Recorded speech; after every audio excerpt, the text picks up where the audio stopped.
When does a patient require bypass surgery? First of all there is अगर आप देखें American heart association की guidelines में, वहाँ पे एक हार्ट टीम अप्रोच होता है जो हम लोग अपोलो एक्सेल केयर में फॉलो करते हैं, जहाँ पे करीबन 3 इंटरवेंशनल कार्डियोलॉजिस्ट, कम से कम 2 या 3 नॉन इंटरवेंशनल और कम से कम 2 कार्डियक सर्जन्स होते हैं। तो ये एक हार्ट टीम कंसेप्ट है।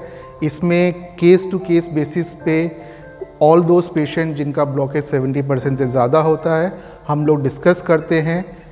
यही करना चाहिए, और करने के बाद जो प्रोसीजर पेशेंट के लिए most suitable, keeping in terms of the risk and long term benefits और रिस्क को मद्देनज़र रखते हुए हम लोग वो चीज़ ऑप्ट करते हैं।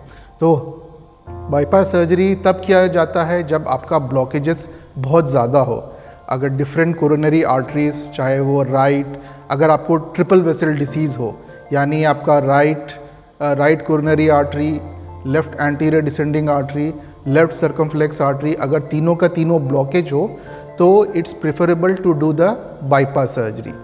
कई बार ब्लॉकेजेस जो होते हैं वो बहुत ज़्यादा होते हैं, 100% ब्लॉकेजेस होते हैं, जिसको हम लोग कहते हैं CTO, जहाँ पे कंप्लीट कट ऑफ होता है। आपको जो डिस्टल वेसल्स, जो ब्लॉकेज के बियॉन्ड की जो खून की नस होती है, कोरोनरी आर्टरी, दिखती नहीं है।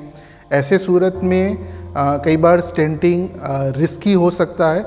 उस केसेस में बाईपास सर्जरी प्रेफरेबल होता है। डायबिटिक पेशेंट्स में बाईपास सर्जरी, अगर उनको ट्रिपल वेसल डिसीज़ है तो प्रेफरेबल होता है।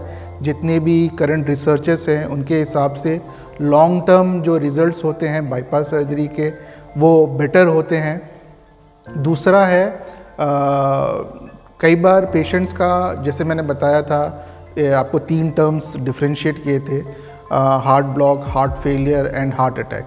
हार्ट फेलियर के जो पेशेंट्स होते हैं जिनमें हार्ट का पंपिंग कैपेसिटी कम होता है, जिसको आप किसी भी इको रिपोर्ट में EF नाम के उस चीज़ में देख सकते हैं। अगर वो 60% से कम है, दैट मीन्स पेशेंट को some sort of heart failure है। तो ऐसे पेशेंट जिनका इजेक्शन फ्रैक्शन लो होता है, 60% से कम होता है, तो उनके लिए बाईपास सर्जरी बेटर होता है। किडनी के पेशेंट्स जो होते हैं उनमें बाईपास सर्जरी प्रेफरेबल होता है। कई बार जो पेशेंट्स होते हैं जिनमें पहले भी ब्लॉकेजेस थे और स्टेंट हो चुका होता है, और जो दोबारा स्टेंट ब्लॉकेजेस लेके आते हैं, ऐसे पेशेंट्स में भी हम लोग बाईपास सर्जरी प्रेफर करते हैं।